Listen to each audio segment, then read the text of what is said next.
On behalf of IDBI Capital, I welcome you for Indian Railway Catering and Tourism Corporation or IRCTC's Q3 FY21 earnings con call. On behalf of IDBI Capital, I thank IRCTC's management for giving us the opportunity to host the call. Before handing over the call to sir, with this call being CMD sir's last call, I would like to thank him for this opportunity given to us.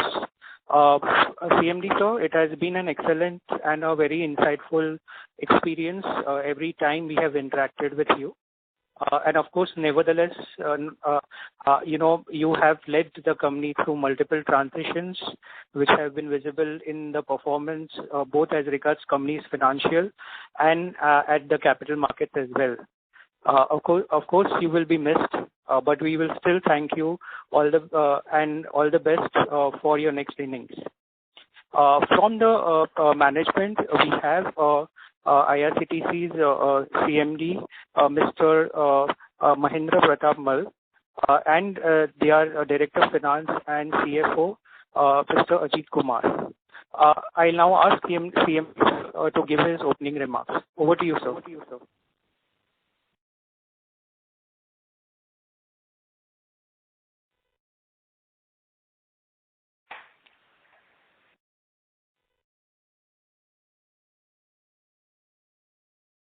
We request all the participants to please stay connected.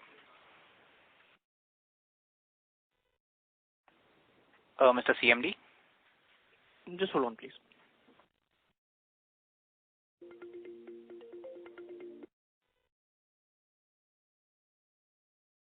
Hello. Yes, sir. Over to you. Sorry, it got disconnected. So you may proceed with your opening comments. Yeah, good morning, everybody. I wish you and your dear ones a great and safe 2021.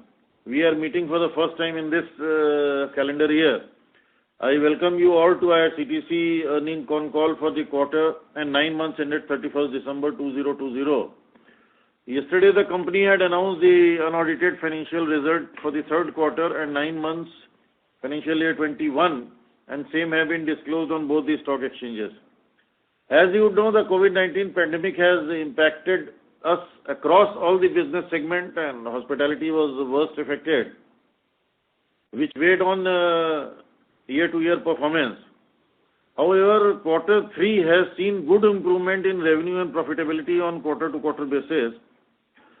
All the segments apart from tourism have seen quarter-on-quarter improvement in profitability.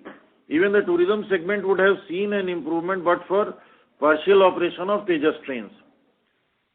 I shall now hand over the con call to our Director of Finance and CFO, who will provide details of Q3 result post, which after which we'll have a question answer session.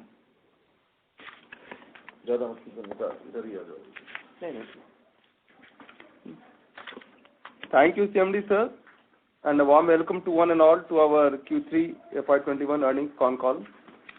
Let me first give the overview of the financial result, followed by a brief about performance of each segment. Q3 revenue came at rupees 224 crore, which implies a strong growth of 153% on quarter-on-quarter basis. Though on year-on-year basis, it is still lower by 69%, impacted by the pandemic, as sir had discussed earlier.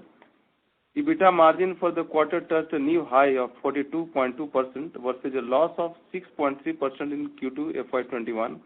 And EBITDA margin of 37.1% in Q3 FY20.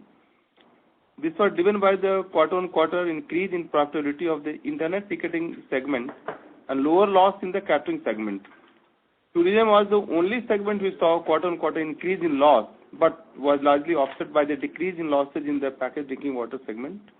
Even the tourism segment would have seen improvement, but for partial operation of Tejas trains. Now, the net profit for the quarter stood at rupees 78 crore versus 33 crore quarter-on-quarter and 206 rupees year-on-year. Now, let me now move to the business segments of the company. The first one, the internet ticketing. The internet ticketing segment generally has the second largest contribution to company revenue. However, due to the impact of the pandemic, it has been the largest segment for Q3 FY21 and 9 months FY21. For quarter 3 FY21, revenue for the segment improved to rupees 153 crore versus rupees 58 crore in Q2 FY21 and rupees 227 crore in Q3 FY20. Income from service charge was about rupees 95 crore with 55 million tickets being booked through IRCTC. The EBITDA margin for the segment improved to 76.3% versus 58% in Q2 FY21 and 85.2% in Q3 FY20. Now coming to the catering segment, in Q3 FY21, the revenue for the segment was rupees 49 crore versus rupees 17 crore in Q2 FY21 and rupees 269 crore in Q3 FY20. The loss at EBITDA level declined to rupees 8 crore versus a loss of rupees 33 crore in Q2 FY21 and EBITDA profit of rupees 30 crore in Q3 FY20. This segment continued to see the impact of the pandemic and only ready-to-eat meals were in service on the trains and pre-cooked meals were allowed for the static catering units only, that also for part of the quarter. On the positive side, the pre-cooked meals through e-catering have been allowed with the SOPs, so we may see this further improvement. Now the next segment is the Rail Neer. The Q3 FY21 saw a quarter-on-quarter pickup in revenue to rupees 17 crore versus rupees 9 crore in Q2 FY21, though still lower than rupees 59 crore in Q3 FY21. The current capacity is around 14 lakhs litre per day, which will increase to around 15 lakhs litres per day by end FY20. This will be achieved through addition of plants at Una and Bhusawal. Now the higher capacity will enable IRCTC to be ready with supply volume as demand normalizes in the future. Now next segment, the tourism. Of course, the tourism segment has been impacted the most for the industry, which is the phenomena worldwide, and so for IRCTC. While the revenue improved quarter-on-quarter to rupees 15.5 crore from rupees 4 crore, it is lower than rupees 161 crore in Q3 FY20. Due to lower revenue and partial operation of the Tejas trains, the loss at EBITDA level increased the quarter-on-quarter to rupees 11.4 crore versus rupees 9.5 crore in Q2. For Q3 FY21, the capex was rupees 15 crore, and for 9 months FY21, it has been around rupees 80 crore. And the cash on the books as of end of Q3 FY21 was rupees 1560 crore, 1560 crore, with core cash of rupees 404 crore. With this, we can now move to the question and answer session. Thank you very much.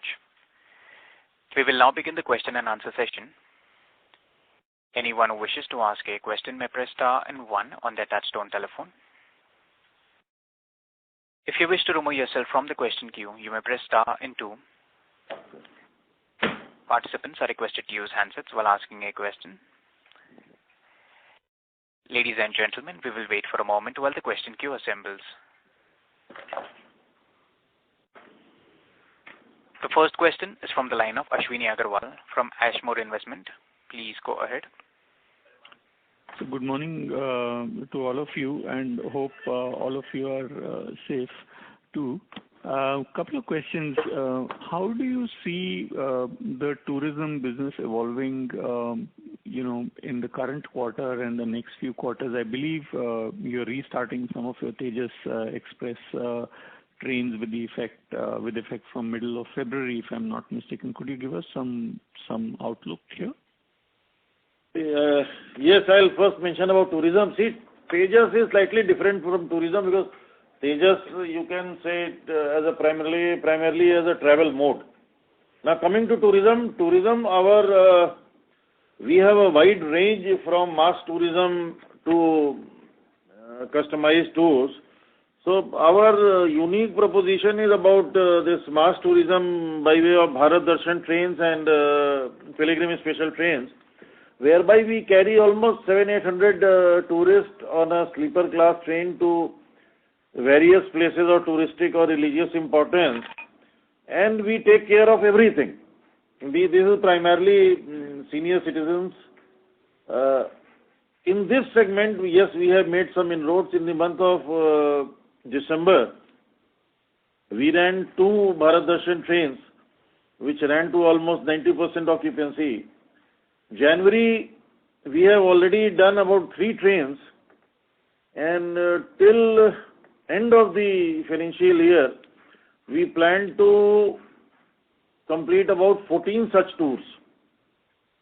You see, each such tour carries about 700 to 800 passengers for a travel of 12, anything between 10 to 14 days. So, in this segment, we are receiving very good response. In fact, Lucknow, this last group train which started on 12th, it got filled up within 4 days. Mm-hmm. So, that means it implies that the fear of COVID is gradually going away, and these are the trains where social distancing and other things are also, difficult to, frankly speaking, follow. Mm-hmm. So people have started moving. So we are hoping that by March end, things should improve drastically. Okay. And sir, any update on the Tejas trains, because you started and then you stopped again because demand wasn't there? Tejas we started in last festive season, that is between Dussehra and Diwali. And you recall that was the time when COVID cases were also at peak. So we didn't get a viable occupancy on those trains. Right. After that, the cases have drastically come down. Now we have come down to a level of almost 15,000-16,000 cases per day. Right. And positivity rate also has gone down drastically. Barring 2 states, that is Kerala, primarily Kerala, and to some extent Maharashtra. So this is perhaps a good time to start, and we will start these things from 14th February. And will you be starting all of them, or you will start two Tejas. We run 2 Tejas and 1 Mahakal. Yeah. Tejas are basically intercity trains. Mahakal is an overnight train. So we'll start with 2 Tejas and then decide about Mahakal also. Okay. And sir, on the water business, you had a capacity constraint in the past, but there is a significant investment going on right now. You'll get to 15 lakh liters per day, but over the next 12 months, I think capacity is expected to increase, if I'm not mistaken, to 28 lakh liters or something like that.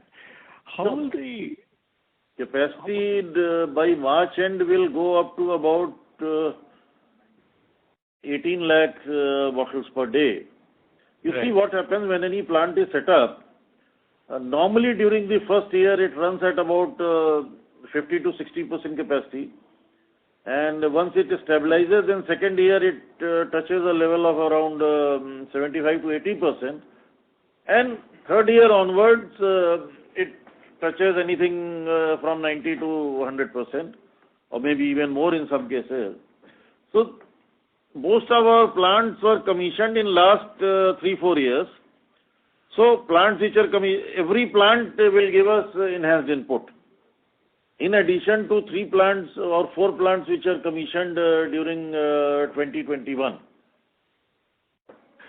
So sir, how will the profitability change here? Will you see operating leverage play out? And I just wanted to compare, as you migrate your customers from bought out water to Neer in your trains, I'm assuming that you will sell Neer first, and if Neer is falling short, you will sell a Bisleri or Aquafina or whatever else. So how do the economics from a profitability perspective? See, there's a major difference. See what happens when some stations and some trains are exclusive Rail Neer stations. As and when our production and capacity and logistics stabilizes, we request Railway Board to declare more and more stations as Rail Neer stations. So on those stations and those trains, nothing except Rail Neer is sold. It's only at the stations where Rail Neer is not available, either because of production constraint or logistic constraint, that Indian Railway, zonal Railway Administration, it approves various brands which are sold at those stations. So gradually, as and when our reach goes up, we approach Railway Ministry to declare more and more stations as Rail Neer mandatory stations.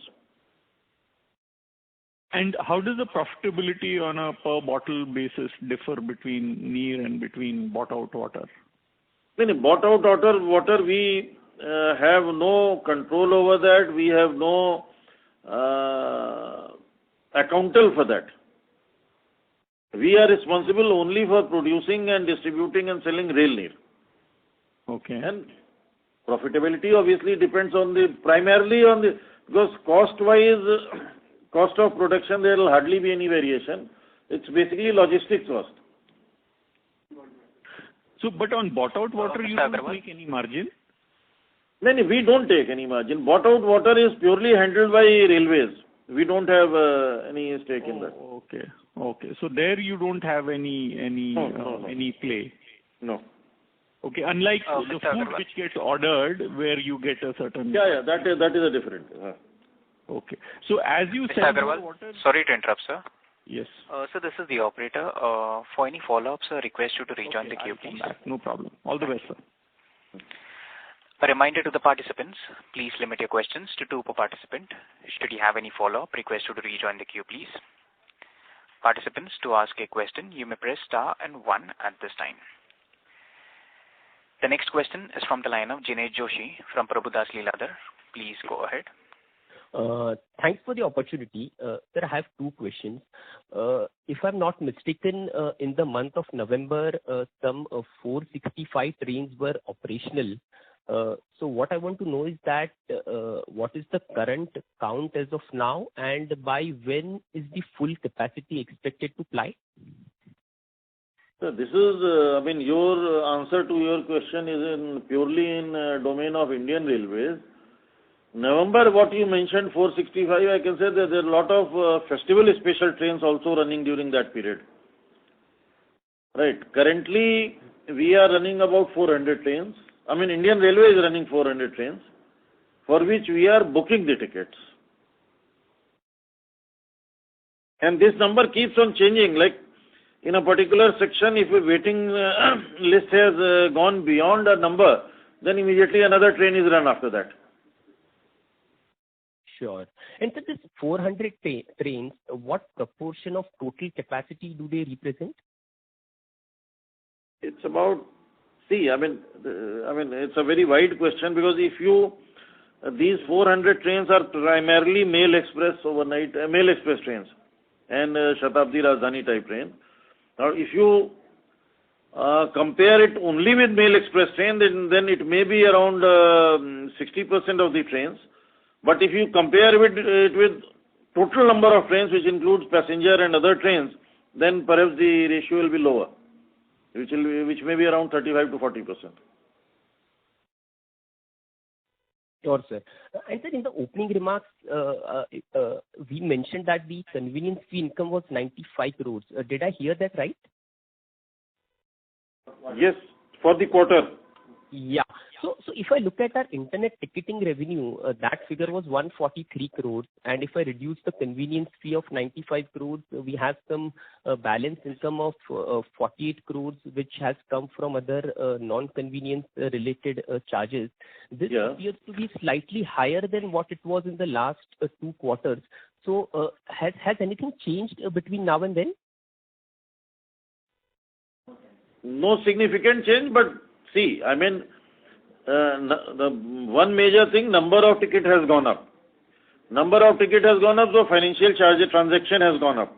Now, this money comes primarily from the footfall on our website. Number of ticket going up, footfall on the site increases, advertisement potential goes up. Transaction volume goes up, we have some share in that, so that also goes up. Okay, sir, got it. One last question. Sir, in the catering business, by when will the tariff hike start getting reflected in the numbers, and what kind of margin expansion can we expect because of this? See, catering, currently we have instructions to serve only ready-to-eat meal, which is on MRP basis. So as and when this relaxation for supplying regular meal, which was done pre-COVID, then revised tariff will be effective from that period only. Because revised tariff was issued on October, November end, which was implemented for Mail Express train, but for Rajdhani Shatabdi, this was to be effective from 28th of March. So, the moment this relaxation of supply of pre-cooked meal is given, revised tariff will be applicable from that period only. And the margin potential? In potential, I mean, if we compare it with pre-COVID period, obviously the margin will be much higher compared to earlier. Okay, sir. Thanks a lot. Thank you. Thank you. A reminder to the participants, anyone who wishes to ask a question may press star and 1 at this time. The next question is from the line of Ankit Gupta from Alchemy Capital. Please go ahead. Hi, sir. Sir, can you tell me the number of tickets booked in this quarter as well as in 9 months? See, currently we are booking almost 8 lakh tickets per day. Okay. Pre-COVID, we were booking about 9 to 9.5 lakh tickets per day. This quarter we have booked 5.5 crore tickets, that is 55 million. Okay. Okay. Now we are booking 8 lakh per 100. About 7.5 to 8 lakh tickets per day. As you said, our trains are only 35 to 40% of the total trains. But Mr. Gupta, sorry to interrupt, sir, but your voice is breaking up. May we request you to move to a better reception area, please? Yeah. Now it's good? Yes, sir. Sir, yeah. So, as you said, our trains are only 35 to 40% of the total trains, but our tickets have already reached 80 to 90% of the pre-COVID levels. So, why is there a discrepancy? You see, all these Mail Express trains, they have 3 or 4, they used to have 3 or 4 unreserved coaches. Yeah. Now those unreserved coaches have been converted into sitting reserved coaches. So each seat is allotted, each seat is reserved to a particular passenger. Got it. Right? Yeah. So those tickets are also booked by us now. Earlier it was part of unreserved ticketing system. Yeah. Which was handled by railways. Now with the conversion of these seats to 2S class, this reserved booking is done by us. And when I mentioned about 8 lakh tickets per day, roughly 30% is from that segment. Okay. And sir, do you expect that once this COVID is out, then these will again be converted to unreserved tickets? I don't think so. Okay. For unreserved will largely be for passenger trains because these are long distance trains. I think it will continue. Thank you, sir. Thank you very much. Thank you. Thank you. A reminder to the participants, anyone who wishes to ask a question may press star and 1 at this time. The next question is from the line of Sanjay Bembalkar from Canara Robeco. Please go ahead. Yes, thanks for the opportunity. Sir, first of all, thank you for your leadership and best wishes for the future. Just one area which I want to probe more is that when can we get more clarity on the future leadership for the company, sir? No, it should be, the government has a procedure of appointing directors, so applications have been called up. The only thing, interview will be held, maybe another 3 to 4 months, things should be clearer. Okay, thank you. Thank you. A reminder to the participants, anyone who wishes to ask a question may press star and 1 at this time. The next question is from the line of Sujit Jain from ASK Investment Managers. Please go ahead. Mr. Mal, good wishes to you and best of luck for your future endeavors. Thank you, sir. I have a question on number of tickets, 5.5 crores, 95 crores convenience revenue, which means 17 rupees per ticket in this quarter? Yeah, it's approximately 18. You see, we charge 20 rupees on sleeper and 40 on AC classes. However, for UPI and BHIM, we charge 10 and 20. So, our average realization pre-COVID was about 20 rupees, 20.5, which has recently gone down to around 18 point something, because the share of BHIM and UPI is going up. And as I told you, this segment of an unreserved, this sitting which was there unreserved earlier has been converted into reserved segment. And this is the class from which more and more BHIM and UPI bookings are coming. And they will be non-AC? They are non-AC. Correct. Sitting unreserved is non-AC. Yes. So AC tickets as a percentage of the overall book in the quarter would be what, roughly? AC, non-AC ratio is about 1/3, 2/3. But again, this 1/3, 2/3 was excluding this 2S category. So suppose 10 lakh tickets are sold per day. So out of that 3 lakh is this 2S. Out of balance 7 lakh, roughly 1/3 is AC and 2/3 is non-AC. 2S meaning the mail that you just explained. And you are 2S saying, is sitting reservation. Got it. And you are saying 2/3, 1/3, so 35% would be AC of the remaining 7 lakh, correct? Of the remaining 7 lakh, yes. Okay. In Rail Neer, if you can quickly explain the business model, the bottle gets sold at 15 rupees a litre.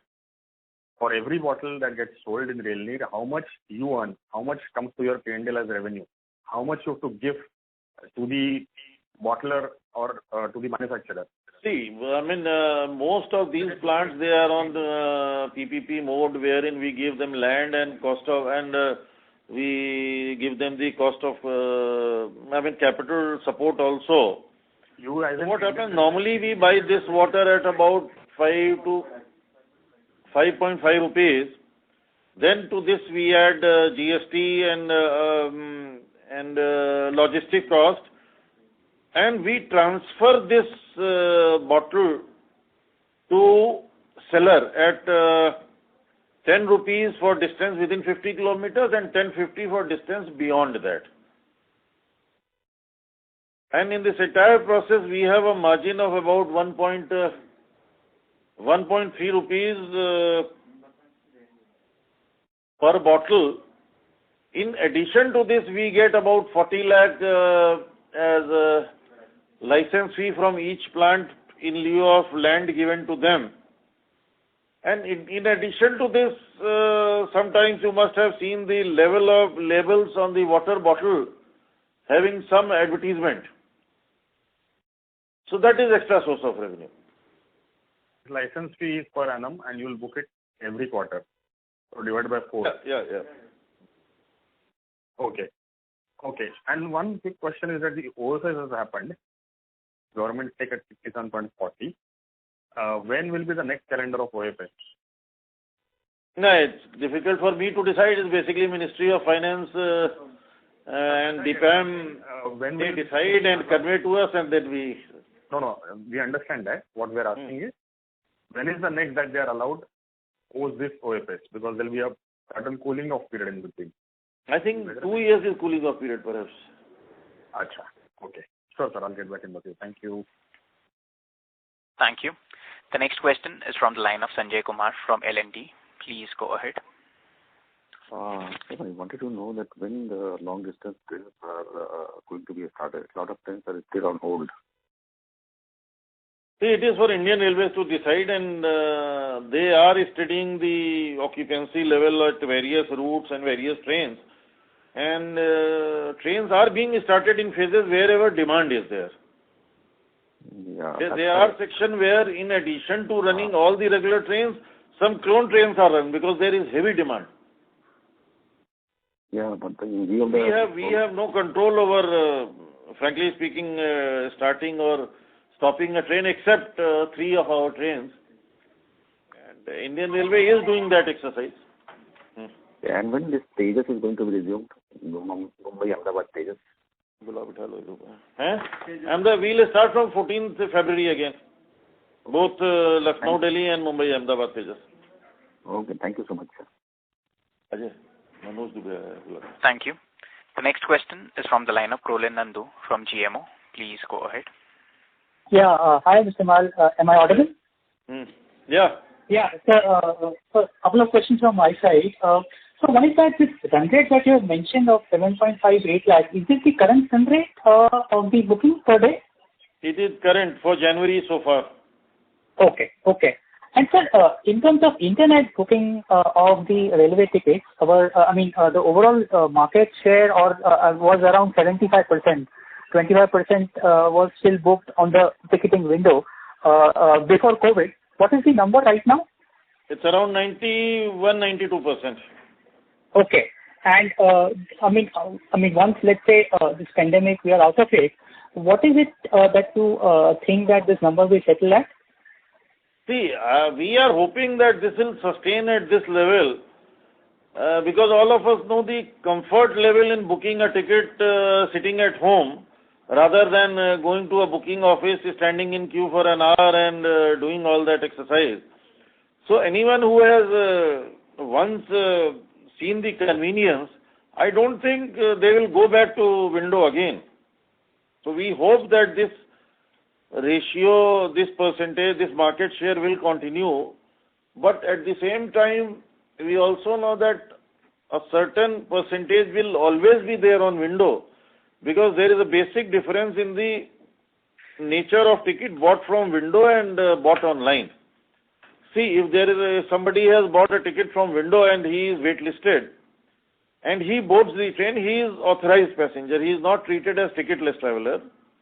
Whereas with online ticket, with this e-ticket that we give, if somebody is in waitlist and he travels on the train, he is treated as ticketless traveler and he is charged penalty accordingly.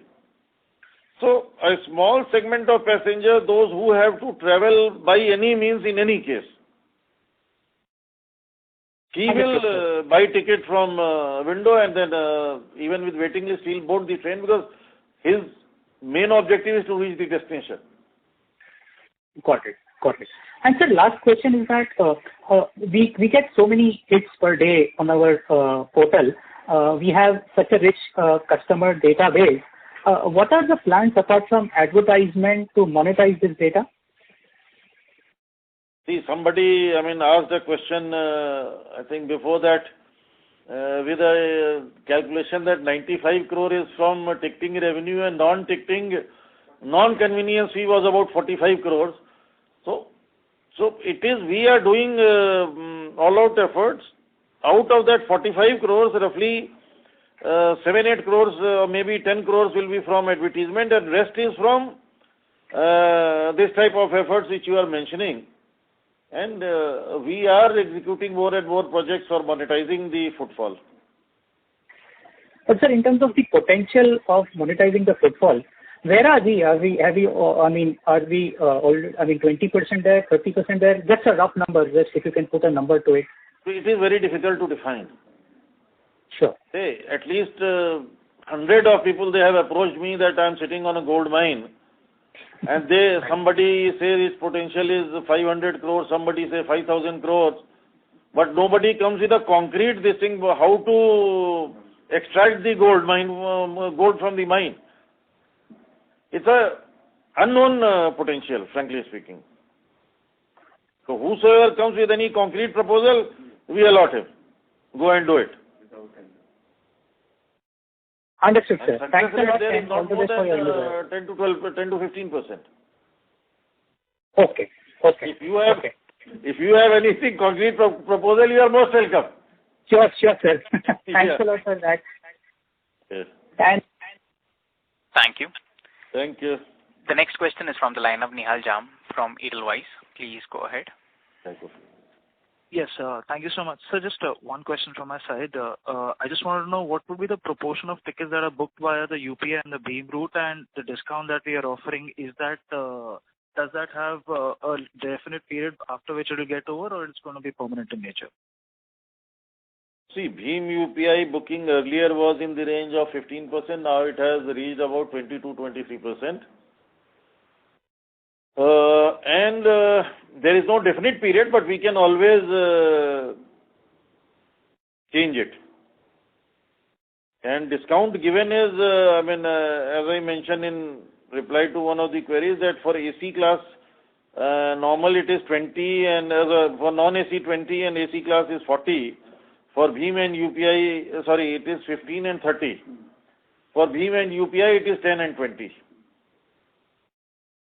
So do we have a plan of wanting to conclude this discount anytime soon, or that's a call we'll take later? We'll take later. Okay, sir. That's what is from my side. Thank you so much. Thank you. The next question is from the line of Manish Poddar from Nippon India AIF. Please go ahead. Yeah. Hi, sir. Just had a few questions. So, one is, if you could probably talk about the capex, let's say for FY22 and 23, in terms of, both the network capacity capex and the capex which you were intending for the hotels business. We had planned for about 150 crores for all the projects. Now see what has, we have virtually deferred the capex by 1 year. Our, especially this capex on the internet ticketing segment, we got all the licenses renewed by year and deferred it by 1 year. Hotel capex also, because there was delay in finalization of bids.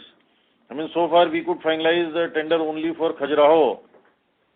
There are some issues with Kevadia Hotel.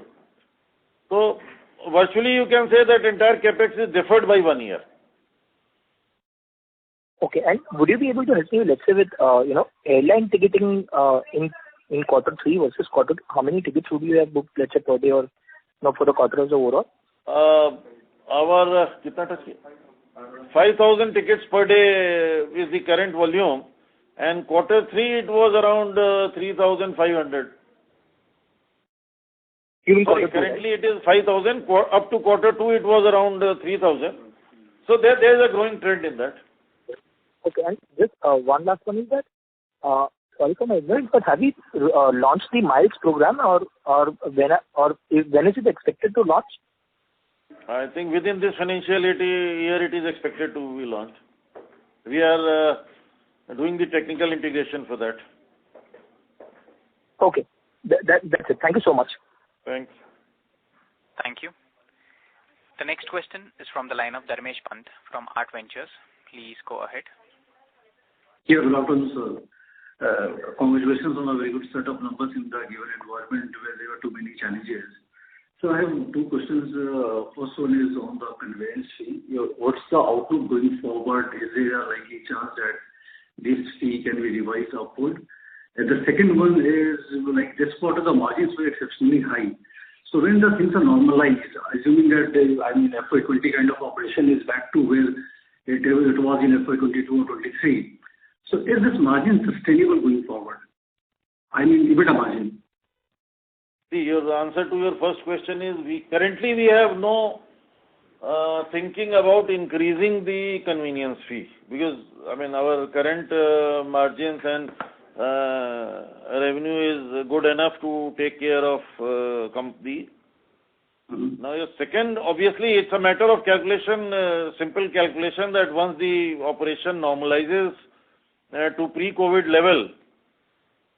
Now in all segments you see, ticketing because of number of tickets going up, in catering because of increase of tariff, tourism also by increase of volume. So obviously it's a sheer calculation that will tell you that EBITDA margin will go up if operation normalizes to pre-COVID level. Okay. So this EBITDA margin will go up from where it was reported in Q3 FY20. This quarter EBITDA margin is likely to go up forward on normalization of operation. That is what you are suggesting. Q3 onwards it will improve quarter by quarter. Because there is a growing trend. Okay, that's terrific. That's great, sir. Thank you so much. Thank you. Thank you. A reminder to the participants, anyone who wishes to ask a question may press star and 1 at this time.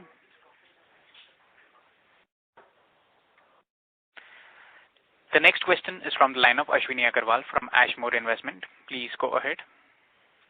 Sir, in the past, what was the kind of full capacity number of tickets being sold on a per day pre-COVID compared to the 7.58 lakh number that we have now? What was that at the peak? See, pre-COVID, peak, there may be exceptional days of peak when even 15-16 lakh tickets are sold. But pre-COVID, if you take a broad average, it was about 9 lakh tickets per day. Currently, even with around 40-45% of the trains running, we have reached a level of 8 lakh tickets per day. This is prime. This increase is contributed largely by conversion of unreserved seat into reserved seats in Mail Express trains. See, each Mail Express train used to, runs with about 4 to 5 unreserved sitting coaches. So all the seats in these coaches have been converted into reserved seats with a new class of 2S, second sitting. Yes, sir. And this unreserved ticketing has now moved to reserved ticketing, and we are beneficiary. Now, currently, the figure which I mentioned about 8 lakh tickets per day, roughly 30% is contributed by this class 2S. So there were two drivers for you. One is the shift from unreserved to reserved because this 2S class came in. And second is your 75-78% went to 91-92%. Yeah. And in future, what is going to happen, more and more AC coaches will be put into service. Right. Instead of sleeper. So that will be another growth driver because for every AC berth, your realization, your revenue is almost double. And just to confirm, the charge for a sleeper is 20 rupees, for AC is 40 rupees per ticket, and for 2S 15 and 30. 15 and 30. And for 2S also you charge 15 or it's a lower number? 15. 15 only. Okay. Thank you, sir. Thank you and all the best. Thank you. Thank you. The next question is from the line of Sushmit Patodia from Motilal Oswal Asset Management. Please go ahead. Yeah. Hi, sir. Good afternoon. My first question is total user base now, and what is the number of active users? Total database is about 6 crores. Active users is about 5 crores. Daily new registrations are about 25,000 users per day. Okay. And so my second question is the no run period, the agreement, the discussion that you're having with Indian Railways. How much is the amount? This is for Tejas train you are mentioning. Lease charges for that. The 1st April to 16th October. So lease charges for that and fixed haulage, it will be around 14 crores for both the trains. Only 14 crores. Yeah. Okay. And the last question is with respect to this interest rates coming down, is there any unfunded pension or gratuity? No. Okay, sir. Thank you very much and all the best. Thank you. Urmil?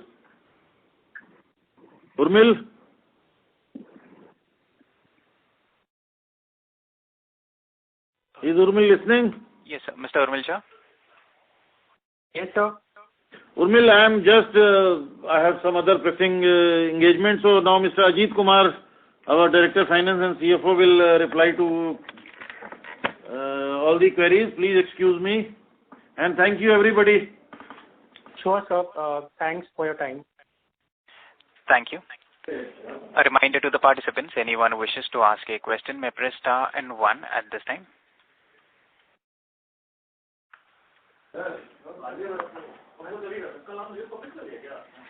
The next question is from the line of Sujit Jain from ASK Investment Managers.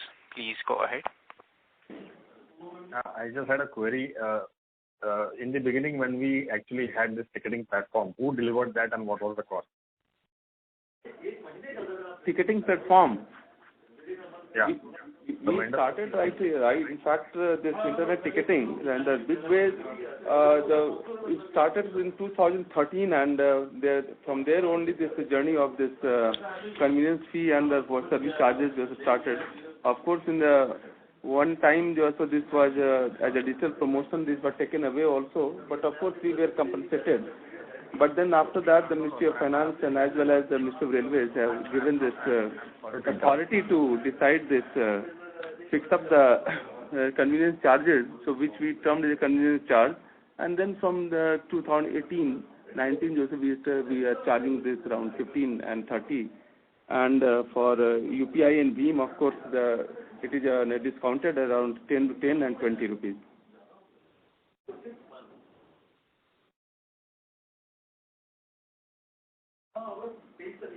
Hello? Seems like we lost the connection for the current participant. Okay. We move to the next question from the line of Tushar Bora from MK Ventures. Please go ahead. Yeah, thank you so much for the opportunity, sir.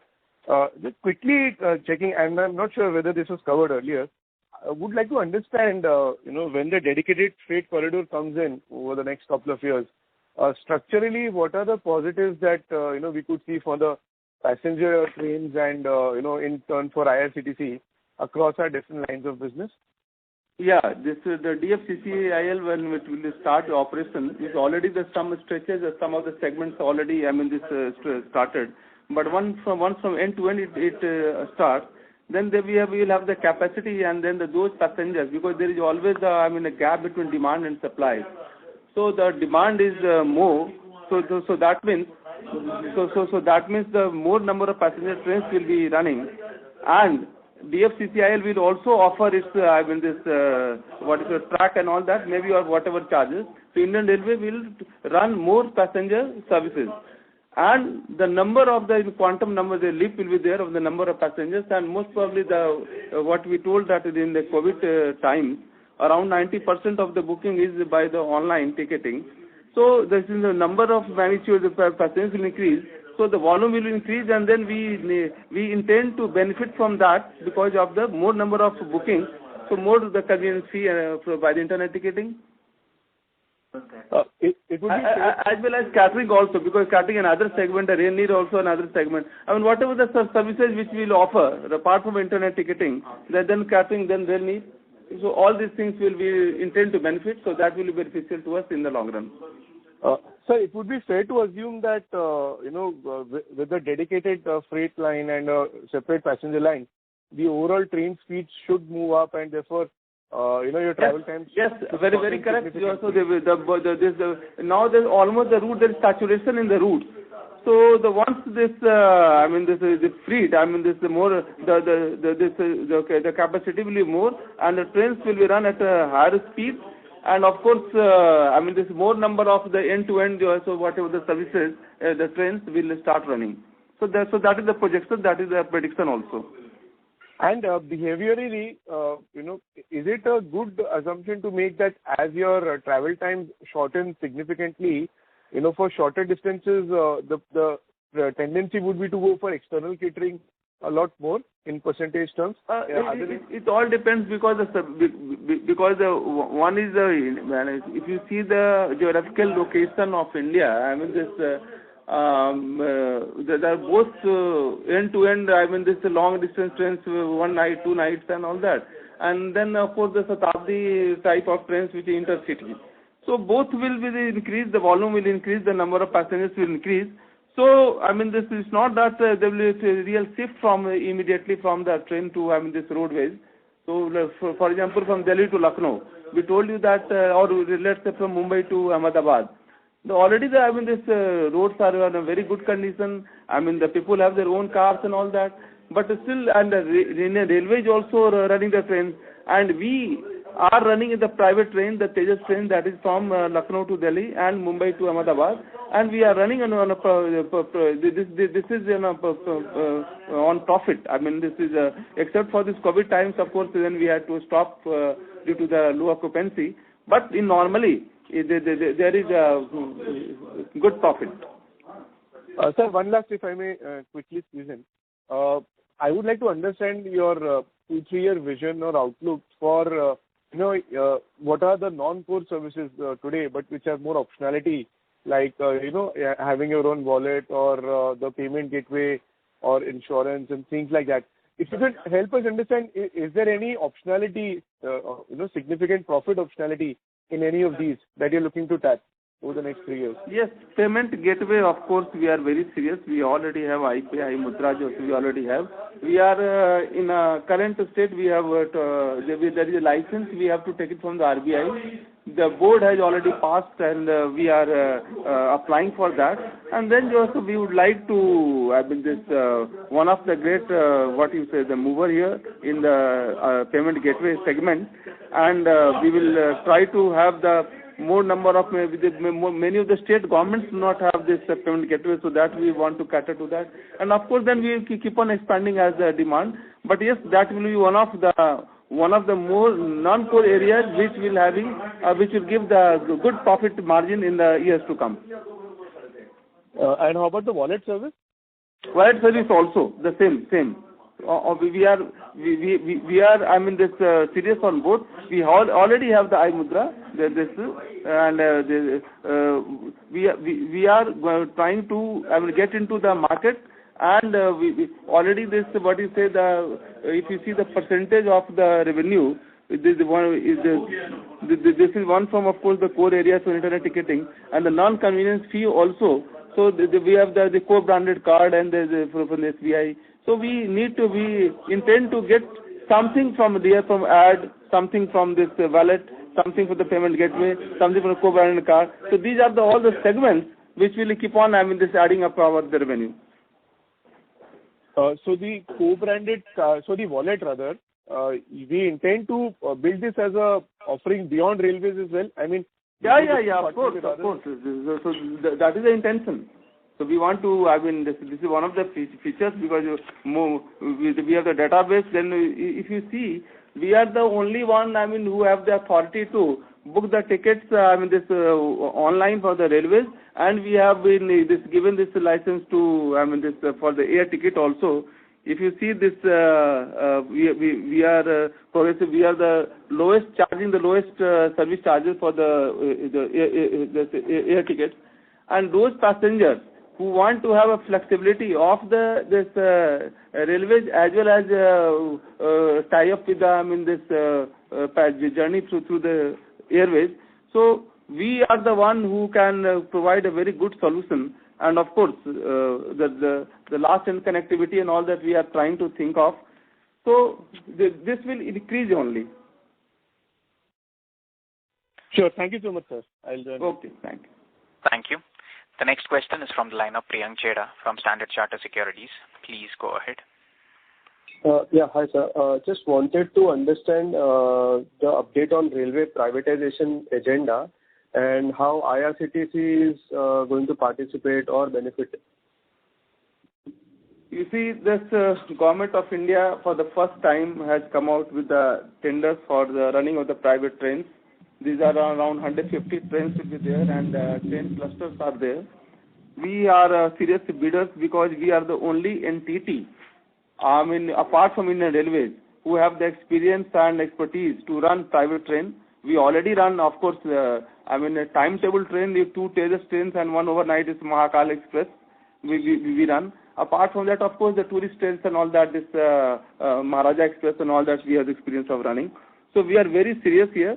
And then also out of 11 clusters, 10 clusters we have qualified on our own. One of the clusters we could not qualify because of net worth and all that, because of stringent criteria. But out of 11, 10 we have qualified. Our expert team, the consultant expert team, in-house, they are on job. And Indian Railways have deferred this, this bidding for the next 2 months. So we are very serious on this, and we will be an active participant and active player in this field. And the way in which we have seen the Tejas trains, because you see in India, the passengers, the passengers, the high-end passengers, they want to pay, but they want a good services. So in the Tejas trains, though our the fare is slightly 10-15% higher than the Indian Railways, and if you will be surprised to note that from Ahmedabad to Mumbai, 30 minutes before our Tejas and 30 minutes after our Tejas, I mean the two trains of the Indian Railways are running, and we are established between them, and we are still running profit. I mean from the day one. I mean we had thought earlier that from next 1 year, after 1 year, 2 years or something like that, we will break even. But whatever the slight publicity, slight marketing, but the day one we started the break even and profitable. This was a profitable segment, and then day by day the occupancy increased, and we also started taking the feedback from the passengers, and we try to take it to level, and I will be surprised to know the level of substance, level of food, and level of catering, and level of whatever the cleanliness, hygiene, and all that. It is better than the airlines. I mean, this is the comments of those passengers. So therefore, there is there definitely a big amount of these passengers who want to pay slightly higher but want a premium services, and we are ready to cater to that. So thanks for that detailed answer. So sir, just to add on this discussion, do we plan to add more Tejas trains? Tejas trains will be our focus, or participating in the privatization agenda solely, or with JV would be our focus? I meant to say that Tejas train, this has to be decided by the Ministry of Railways. We have asked for it, but we don't know the response to the Ministry of Railways. Maybe that if the private trains are running in operation, they may not give the license for more Tejas trains. That is up to them. But we are open for both, because there is a real demand and supply gap, and between the few sectors, there's so much of the waiting list and all that. So we are ready for both. We are geared for both. We are already in the talk of this regarding this private train, how this lease financing and the rakes and all that we will take. Private trains also, on Tejas trains we are open. We are open for both. Whatever is a company, whatever profitable, we will take it. And according to us, both are profitable venture. All right. Sure. Thanks, sir. And just the last question, sir, on the catering segment. Yes. So sorry to interrupt, but for any follow-up, request to rejoin the queue, please. Thank you. The next question is from the line of Agam Shah, an individual investor. Please go ahead. Most of my questions are answered. Just follow up on I wanted to comment again. So the sir commented that for the AC thing and for AC compartment, opportunity might open up. So can you just elaborate on that? I missed your point on that. Yes, please repeat your question slightly. Please be clear what exactly you want to update. For the AC compartment. Yeah. I think what are the opportunities? There's something you had said about that. So just I had missed the point there. So can you just repeat? AC compartment, I don't think that we have come. Oh, right. Oh, right. Just a minute. What you see, as of now, the internet booking, the convenience fee, it is rupees 15 for the non-AC sector and 30 rupees for AC. Now suppose that this number, as the trend is like this, that more number of AC trains will be there, more number of coaches will be there. So certainly the revenue that is the convenience fees will increase from 15 to 30 rupees. So in the percentage term also and magnitude also, so we stand to gain by the more number of AC coaches. Okay. Yeah. Thank you. Thank you. A reminder to the participants, anyone who wishes to ask a question may press star and 1 at this time. Participants, to ask a question may press star and 1.